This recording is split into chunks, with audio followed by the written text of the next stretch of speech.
Tras los fenómenos atmosféricos y sísmicos, Puerto Rico debe estar más preparado y con mayor conciencia y conocimiento de las buenas prácticas en arquitectura, diseño y construcción. ¿Cómo lo haces? Aquí tendrás el acceso a este conocimiento de forma fácil y sencilla. Ahora comienza Arquitectura en Blanco y Negro. Saludos a todos y todas aquellos que nos escuchan. Yo soy el arquitecto Luis Vadillo Lozano, decano de la Escuela de Arquitectura y Diseño de la Pontificia Universidad Católica de Puerto Rico. Y estoy con ustedes, como todas las semanas, hablando de arquitectura. Deseándoles a todos que se encuentren bien y en salud y que ya todos estemos pasando las incomodidades y las penurias que ocasionó el huracán Fiona. No puedo dejar de recordarles que Dios nunca nos abandona. Como siempre les digo, ustedes no han vivido ni vivirán un solo día sin arquitectura y así será por el resto de nuestros días. Estamos siempre rodeados, protegidos y acompañados por la arquitectura. Bueno, llevamos 2 programas ya dedicados al tema de Fiona y queremos seguir cubriendo aquellos aspectos que puedan apoyarlos a ustedes en el proceso que comienzan ahora de reconstrucción de sus viviendas mayormente. Queremos hacerlo porque la Escuela de Arquitectura y la Pontificia Universidad Católica reconoce que no todos los que nos escuchan tienen los medios suficientes para contratar los servicios profesionales de un arquitecto, de un ingeniero, que pueda asesorarlos en mejor hacer el proceso de reconstrucción. Así que nosotros hemos decidido desde nuestra plataforma de la Escuela de Arquitectura compartir con ustedes el conocimiento básico, de forma que ustedes puedan, si no hacerlo ustedes, supervisar correctamente aquellos procesos de reconstrucción para que el próximo evento, el próximo huracán, el próximo terremoto nos encuentre mejor preparados. Les comentaba la vez anterior, y llevo ya quizás esta la 3ª semana que les comento, que todos los daños fuertes, lamentables, que nosotros pudimos observar luego del huracán Fiona y anteriormente luego del huracán María y con el terremoto del 2020, son daños terriblemente tristes, muy lamentables, y que yo entiendo muchos de ellos pudieran reducirse, minimizarse, si nosotros hiciéramos correctamente nuestras construcciones y si nosotros ubicáramos en el lugar correcto nuestra residencia.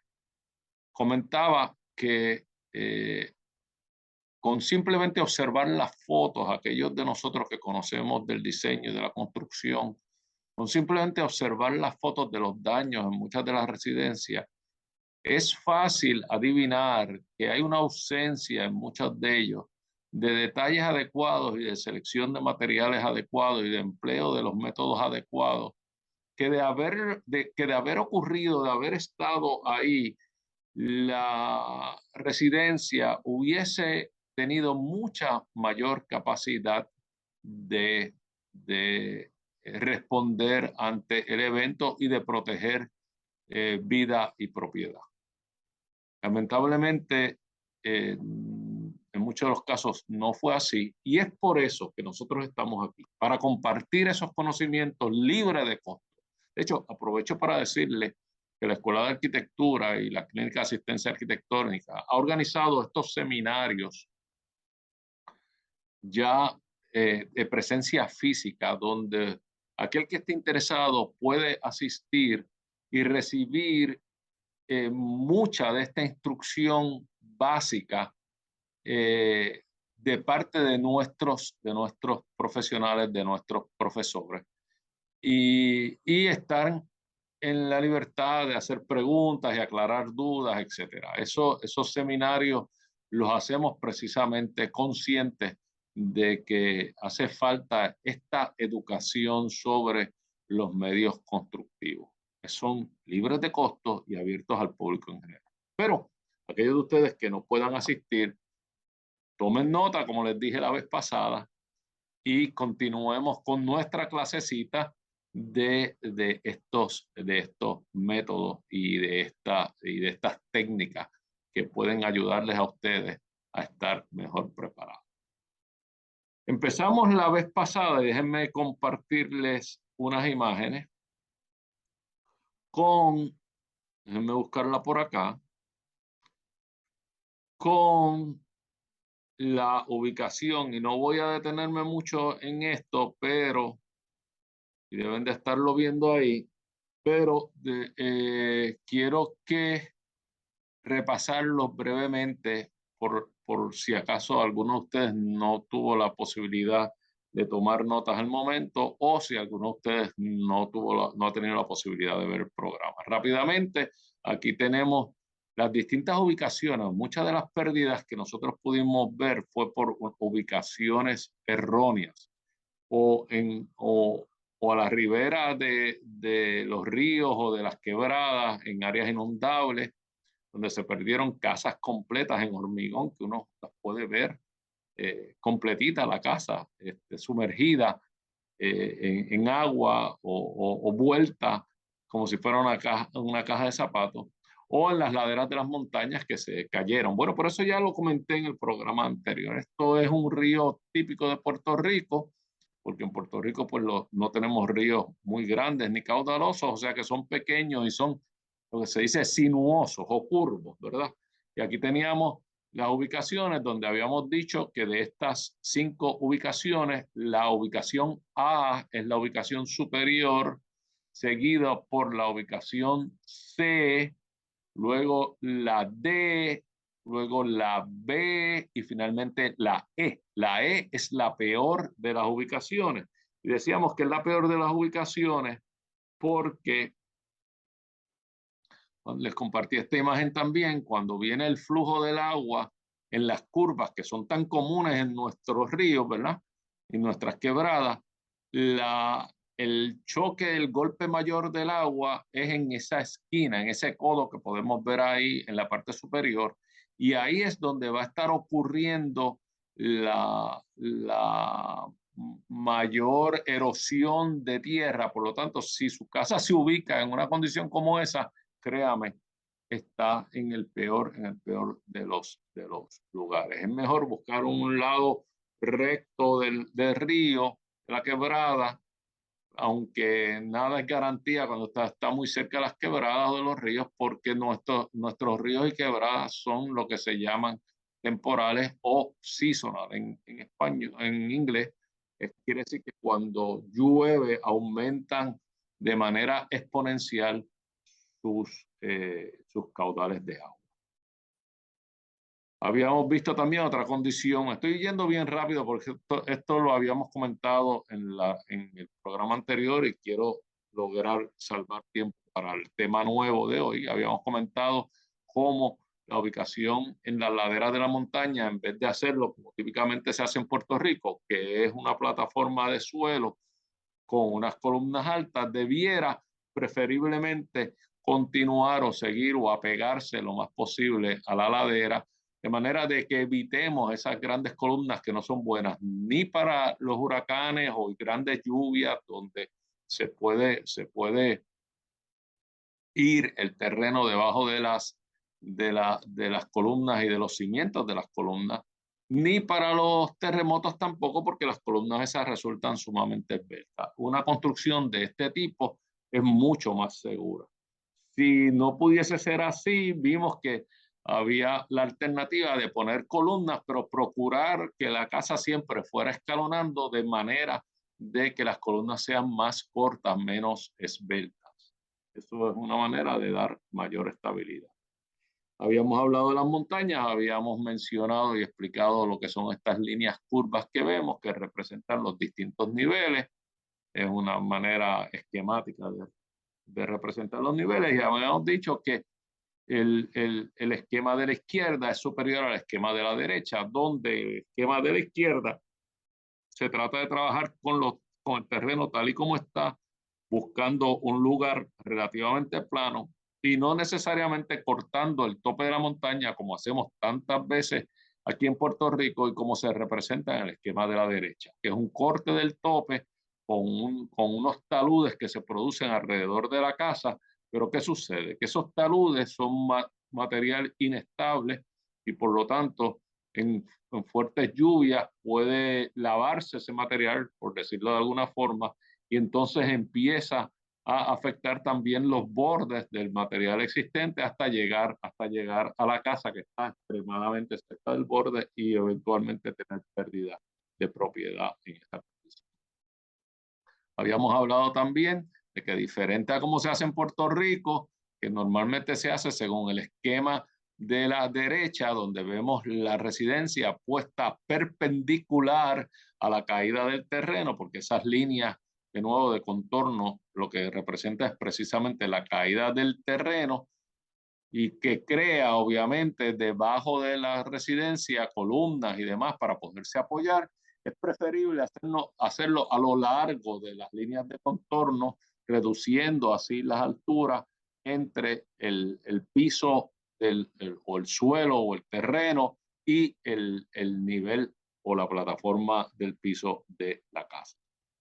Habíamos visto también la representación de el mar, tantas casas que se han afectado con las marejadas ciclónicas, y decíamos que teníamos tres alternativas: el resistir, el acomodarnos o el retraernos o retroceder, y que de las tres la superior es retraernos, retroceder, alejarnos y ponernos a un punto elevado con vista al mar. Y no necesariamente ni la primera ni la segunda. Primero, la primera porque sabemos la fuerza que a veces tienen esas marejadas, que son capaces de derribar algunos de estos muros de retención, por fuerte que luzcan, o de superarlos porque tenemos marejadas de 12 y 15 pies de alto y por lo tanto la residencia siempre se va a afectar. Y ni decir la que está sobre columnas, que aunque dice en principio estoy sobre el nivel de la marejada, sí, pero las columnas tienden a ser débiles y los cimientos de las columnas tienden a afectarse. Y habíamos visto, disculpen la velocidad, pero es que esto es parte del programa anterior, simplemente estoy recordando, habíamos visto la condición ya más específica del borde del mar, donde tenemos aquí tres condiciones. La primera de ellas es una duna que puede ser natural o fabricada y que debe dar cierto grado de protección de la casa, pero el espacio entre el agua y la duna no es necesariamente suficiente para garantizar la seguridad. La segunda, hay un espacio mucho mayor para garantizar la seguridad, además de que vemos un corte en el borde del agua. Hay veces que nosotros conocemos esos cortes. Y tenemos siempre la duna.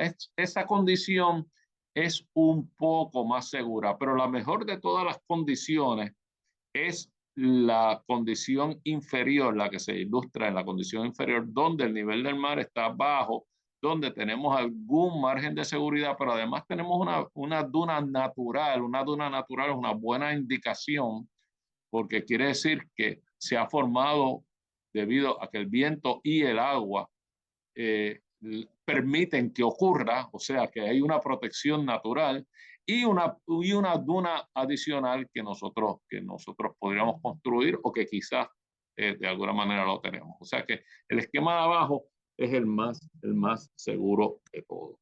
Y aquí tenemos otros esquemas similares que explican básicamente lo mismo. Bueno, vamos entonces a las casas en sí. Vamos a ver qué podemos aprender. Es mucho mejor el esquema de la derecha que el esquema de la izquierda en este caso. Es superior la residencia con techo a 4 aguas que la residencia con techo a 2 aguas, porque la residencia con techo a 2 aguas tiene 2 paredes sólidas que hacen mucha resistencia al viento. Y por lo tanto, la carga de viento en esas 2 paredes sólidas, si viniese directo en una o en la otra, y usualmente si viene directo cuando el huracán va pasando, si golpea a una pared de estas flat, de estas derechas, quiere decir que cuando siga pasando va a golpear la otra. La otra no se libra, se va a recibir el golpe del viento en algún momento. Mientras que en la de la izquierda, el techo a cuatro aguas es más invisible a los vientos, además de que los elementos estructurales son más cortos y tienen una mayor rigidez. El hacer una estructura invisible a los vientos es siempre, o lo más invisible posible a los vientos, es siempre la mejor de las estrategias.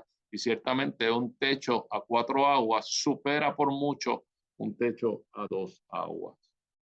Aquí tenemos un poco los amarres los componentes que debiera tener estos techos a cuatro aguas y vemos la rigidez de estos techos mayormente en las esquinas. Recordemos que en las esquinas se concentra la mayor fortaleza de los vientos. De hecho, en las esquinas de las paredes, por decirle algo, la presión de los vientos es 10 veces mayor que sobre la pared en sí. O sea que tenemos que estar claros en eso. Y vamos a ver un tema y unos esquemas posterior que nos permiten atender el asunto de la fortaleza de las esquinas, que es uno de los asuntos que más falla en Puerto Rico. Pero aquí vemos en el techo qué rígidas y qué fuertes son esas esquinas por naturaleza, meramente porque hay muchos elementos estructurales coincidiendo. Aquí vemos algunos anclajes que yo ciertamente extraño en muchas de las vistas que veo de las casas afectadas. Vemos cómo las vigas se anclan unas a otras, la viga inclinada con la viga recta, ¿verdad? Formando lo que se llama un truss y que bien anclado está. Y luego cómo la viga recta está anclada a la viga principal sobre la que apoya. Ahí estamos viendo la fortaleza de esos anclajes que no dependen de un clavo que entre verticalmente, sino que entra por los lados y por lo tanto es muy difícil, por más fuerte que sean los vientos, es ciertamente muy difícil que ese sistema falle. Además, vemos la proximidad de las vigas, o sea que es un sistema bien rígido, bien fuerte, porque estamos hablando de unos 2 pies máximos entre viga y viga. Uno de los errores mayores que ocurren, este dibujo que a lo mejor muchos de ustedes no entienden, es los aleros.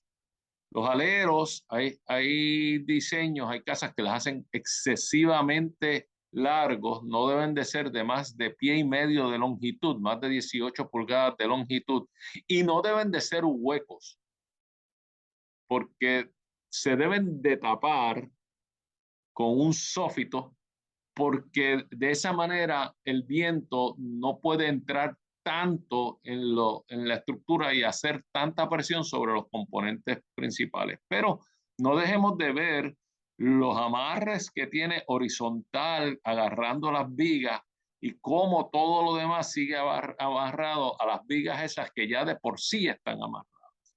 Y no estamos hablando de clavos comunes, sino estamos hablando de tornillos en el mejor de los casos. Aquí vemos una serie de detalles típicos de conexión, todos muy importantes: vigas con columnas, vigas entre vigas, apoyos estructurales, columnas con piso. Lo podemos ver en la imagen de la derecha abajo. Y cómo con todos esos amarres sería dificilísimo, aún con unos vientos muy fuertes, que estas piezas se desprendieran y se fueran volando, porque es un amarre mecánico y la mecánica, créanme, funciona. Bueno, con esto hemos terminado la primera parte del programa, pero no se retire nadie, porque en la segunda parte continuaremos compartiendo con ustedes más detalles para que sigan tomando notas y podamos aprender cómo se construyen estas estructuras para que sean más resistentes a estos fenómenos naturales que son parte de nuestra realidad. No se retire nadie, esto es Arquitectura en Blanco y Negro. Volvemos en unos minutos. Arquitectura en blanco y negro. Amigos, aquí de regreso, yo soy el arquitecto Luis Vadillo Lozano, decano de la Escuela de Arquitectura y Diseño de la Pontificia Universidad Católica de Puerto Rico, y esto es Arquitectura en Blanco y Negro. Les invitamos a que nos busquen en YouTube bajo el mismo nombre, Arquitectura en Blanco y Negro, donde todos los jueves encontrarán nuevo contenido.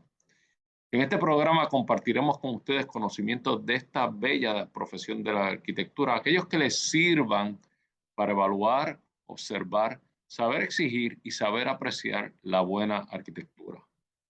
Nuevamente, como les decía en un principio, ya vamos saliendo, gracias al Señor, de las penurias que nos ocasionó el huracán Fiona, y espero que todos ustedes se encuentren bien y en salud en estos momentos. Y les recuerdo, como siempre les digo, que Dios nunca, nunca nos abandona. Bueno, y nunca mejor dicho lo que les repito en este programa, de que lo que buscamos nosotros es que ustedes puedan saber evaluar, saber observar y saber exigir la buena arquitectura. Digo yo nunca mejor dicho porque ya estamos en casi nuestro tercer programa donde estamos haciendo un esfuerzo de compartir con ustedes aquellos aspectos de construcción, de la construcción correcta, de detalles y de la selección adecuada de materiales que le permita a ustedes poder, si están en estos momentos o si pronto van a emprender, hacer una reconstrucción o construcción adecuada de sus viviendas luego del embate del huracán Fiona, y de esa manera minimizar o reducir lo más posible las pérdidas en futuras ocasiones, porque va a haber futuras ocasiones, lamentablemente, porque como ustedes saben, estamos en el trópico, en el paso de las tormentas, en una zona sísmica, o sea que debemos de saber vivir con nuestra realidad y minimizar las pérdidas lo más que se nos haga posible. Ese es el propósito de este programa. Y si ustedes no fueran con sus propias manos a construir esa reconstrucción de su residencia y lo fueran a hacer con el empleo de un maestro de obra, esta información que le estamos compartiendo le va a servir para que ustedes puedan supervisar adecuadamente esos trabajos y saber exigir, como les digo siempre, que esos trabajos no son adecuados. Bueno, y en la primera mitad nos habíamos quedado compartiéndole unas imágenes que paso a compartirlas nuevamente para continuar con la clasecita de hoy, como yo digo. O sea que por favor, tomen nota. Déjenme compartir la imagen con ustedes. Aquí tenemos la última de las imágenes en donde nos habíamos quedado en la mitad anterior.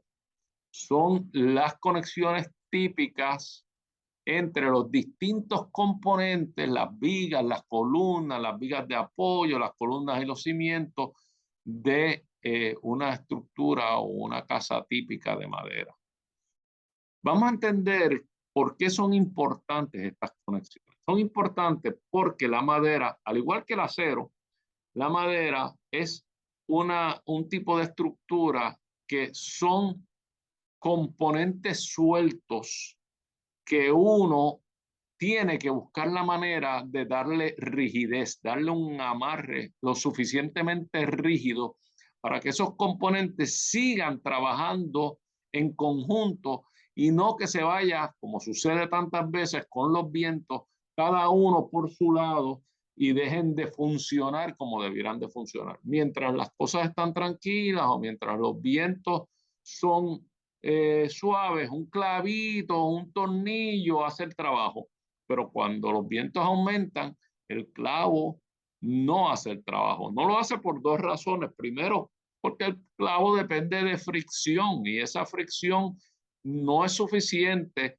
para resistir los vientos huracanados o los vientos de tormenta. Y segundo, porque el clavo está introducido en un material que va deteriorando como es la madera.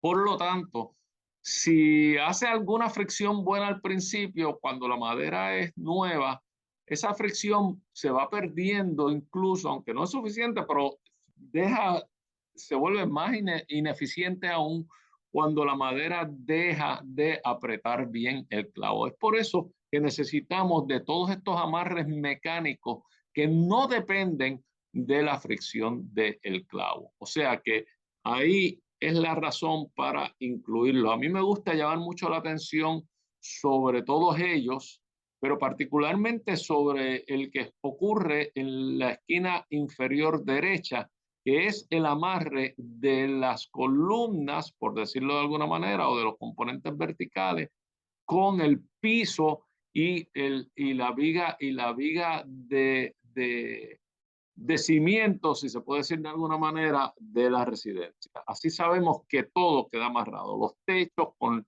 los elementos verticales y las vigas entre sí. Aquí vemos cómo trabaja típicamente el techo que típicamente nosotros tenemos y vemos distintos tipos de amarre. Quizás ustedes no encuentran en la ferretería exactamente uno de ellos, pero algunos de ellos sí lo van a encontrar y van a estar disponibles. Y es importante que ustedes lo hagan en una y cada una de las vigas y en una y cada uno de los componentes, porque una estructura es tan fuerte como su componente más débil. O sea que nosotros queremos todos esos componentes bien rígidos y bien amarrados entre sí para que funcionen en conjunto y haya una distribución de lo que sean las cargas o la fuerza, una distribución adecuada, que cada uno de sus componentes haga su trabajo, porque si los componentes se sueltan, dejan de hacer el trabajo adecuado. Eso es como cuando usted está cargando un elemento pesado con un amigo y el amigo deja de hacer fuerza, entonces ¿qué va a pasar? Que toda la fuerza o mayor fuerza le va a tocar hacerla a usted. Pues es lo mismo que pasa con esto. Nosotros necesitamos que todo el mundo esté trabajando bien para que todo el mundo esté cogiendo su parte de la fuerza. Para eso son los amarres. Entonces, déjenme, a mí me encanta este dibujo, no porque me guste, porque es trágico, pero porque va con el hecho de minimizar los daños. Fíjense cuál es la diferencia entre el esquema de arriba, que es un balcón cuyo techo es continuo con el techo de la casa. Por lo tanto, cuando el viento entra por debajo del techo del balcón, porque va a entrar, porque el balcón es abierto y empuja el techo del balcón hacia arriba, se lleva el techo de toda la casa.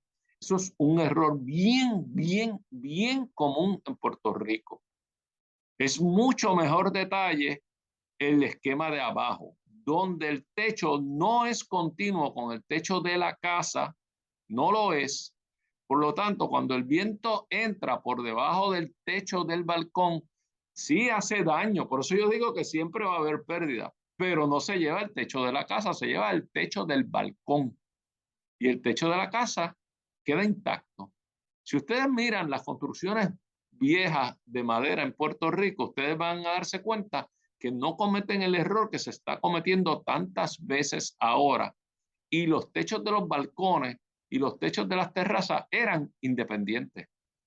El asunto de eso es que todos estos detalles que estoy compartiendo son obviamente más caros, un poco más costosos que el detalle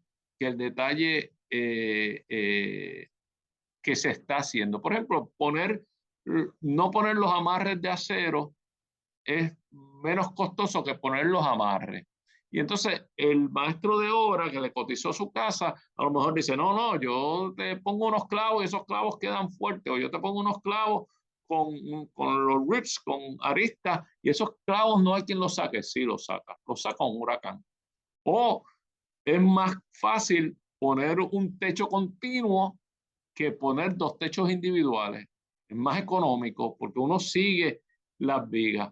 Pero señores, causan estos problemas y eso es lo que nosotros queremos evitar. Es mejor pensarlo mejor y gastarse un poco más de dinero ahora. Y si no tiene el dinero para construir el balcón o techar el balcón ahora, lo techa después. Lo techa cuando tenga el dinero. Pero cuando tenga el dinero tiene la gran ventaja de que va a ser independiente y no le va a causar los estragos que se indican en la imagen de arriba. Los aleros que ya los habíamos mencionado anteriormente, disculpen esta gráfica que por alguna razón no se ve con la claridad que yo esperaba, pero yo se las comento. Los aleros deben de ser cortos, no deben de ser de más de 18 pulgadas para que no dé mucha oportunidad al viento a que entre y empuje hacia arriba. Y deben de ser siempre sellados, no deben de ser abiertos. Debe de siempre tener un sófito, esta tapa en la parte de abajo, porque la fuerza de los vientos, si está abierto, cuando se mete dentro de esa cavidad, arranca los techos. No que cuando se encuentra el sófito se bajan las presiones y se crea un punto muerto. O sea que es mucho mejor. Eso es un detalle que ustedes deben de tomar la precaución. Además, no deben de depender exclusivamente en la viga que viene cayendo del techo, sino deben de amarrar esa viga con la horizontal que tiene abajo a la estructura. Eso forma una figura triangular que tiene mucha rigidez y que es mucho más difícil de combatir por el viento. De nuevo, un costo pequeño adicional que va a salvarle a ustedes de muchas penurias posteriormente. Llegamos a una de mis imágenes favoritas, las esquinas. Qué pena que la gente se ha olvidado de esto. Las esquinas reciben 10 veces más la carga de viento que las paredes. Y cuando usted no tiene fortalecidas las esquinas, hay mucha probabilidad de que su estructura de su casa falle por las esquinas. Fíjese qué sencillo es. Usted pone una pieza arriba, al tope, bien anclada a una viga que a su vez arriba, una pieza de tope que amarra todos estos elementos verticales, que está bien anclado en cada uno de los elementos verticales. O sea que usted está anclando sobre algo que ya de por sí está bien anclado. Y entonces fíjese cómo la pieza de la esquina vertical está nuevamente anclada con mucha fortaleza en la parte superior. Y entonces tenemos dos piezas en diagonal, a lado y lado, que se amarran a esa pieza de la esquina y que amarran esa pieza de la esquina a la primera pieza vertical y eventualmente a la base, que está a su vez, esas piezas de madera, sobre un muro de hormigón que está, como ustedes ven, bien anclado al muro de hormigón con tornillos, y que las verticales están ancladas al muro de hormigón. O sea que miren cómo todo está amarrado para que todo funcione en conjunto. Es muy difícil que los vientos huracanados puedan arrasar con esa esquina. Si lo hacen no es por irresponsabilidad o dejadez suya. Si lo hacen es porque los vientos fueron mayores. Aprovecho para llamar la atención sobre la ventana y ver cómo las ventanas no se hacen en un hueco regular, sino se hace en un hueco reforzado. Aquí está de nuevo los anclajes, distintos tipos de anclaje. En este caso es bien bueno porque esto ocurre mucho en Puerto Rico. Ocurre techos de madera sobre paredes de bloques o paredes de hormigón o vigas de hormigón. Y yo he visto muchos fallos, muchos de estos techos irse volando sencillamente porque la gente no sabe anclarlo. No basta con tornillos. Fíjense que ese perno está metido dentro del hormigón y amarrado al hormigón, y a su vez los otros dos componentes están amarrados entre sí. Y ese amarre mecánico va a ser muy difícil que se suelte o salga volando la viga. Esto es lo que se llama un truss o una tijerilla típica construida de madera. Y fíjense cómo todos los componentes están amarrados entre sí. Todos, todos. El viento, el efecto del viento va a ser muy difícil que se lleve eso porque es este más el otro que está a 2 pies, más el siguiente que está a 2 pies, más todos y cada uno de ellos amarrados y anclados entre sí. Y no dependiendo de un clavito, sino de verdad conectados entre sí y funcionando todos como un conjunto y repartiendo las cargas. Al usted amarrar y lograr estas conexiones rígidas, usted lo que logra también es que todos los esfuerzos, todas las fuerzas se distribuyan y sean todos los componentes los que están poniendo de su parte para resistir esas fuerzas del viento. ¿Se da cuenta? Es como si el viento tratase de llevarse algo volando y usted lo agarra y no se va, pero viene un viento más fuerte y entonces su hermano lo agarra también y ya son 2 personas agarrándolo y luego hay una tercera persona sujetando. Es cualquier cosa que el viento se quiera ir volando y hay 3 personas sujetándolo y hay 3 personas haciendo fuerza. Pues esto es lo mismo, son varios componentes, todos funcionando en conjunto y haciendo fuerza para resistir el viento. Llegamos entonces a la vegetación. Señores, la vegetación no es para dejarla que sea como quiera. Cada vez que usted se acerque a la temporada de huracanes, tome la precaución de reducir el tamaño de su vegetación, sobre todo si está próxima. Baje el tope del follaje de manera de que sea menos resistente al viento o haga menos resistencia al viento y aproxime el follaje lo más que pueda al tronco para que el tronco tenga la capacidad de dominarlo. Aquí vemos otros amarres típicos como deben de ocurrir. Aquí vemos cómo funcionan las cargas. Aquí vemos, en tiempos normales lo tenemos a mano izquierda. Usted no va a sentir nada porque el peso cae sobre las columnas y las columnas al piso, pero eso no es lo que ocurre en tiempo de huracán. En tiempo de huracán hay cargas que usualmente, o fuerzas que usualmente usted no tiene, laterales, como vemos, y por encima y por debajo, que no están ilustradas acá. Y entonces ahí sí que necesitamos que no funcione la gravedad, sino que funcionen otros componentes que hagan trabajar nuestra estructura en conjunto para resistir estas cargas a las que no, o estas fuerzas a las que corrientemente o normalmente nuestra estructura no está expuesta. Las techumbres. ¿Qué es lo que pasa con los techos? Primero, muchos techos de zinc que es demasiado de muy finito, tiene muy poca fortaleza. Y cuando usted lo clava y es tan débil, es tan fino, los vientos van a perforar, van de alguna manera a arrancarlo y se va a perforar porque es muy finita la lata.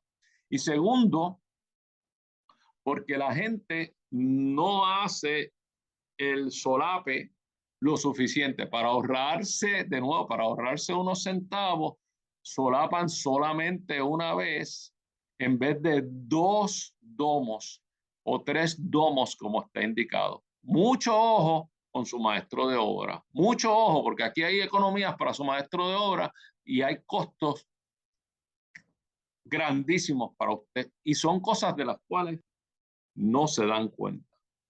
Bueno, señores, se ha terminado nuevamente el tiempo de este programa, de nuestra segunda mitad, pero hemos compartido bastante.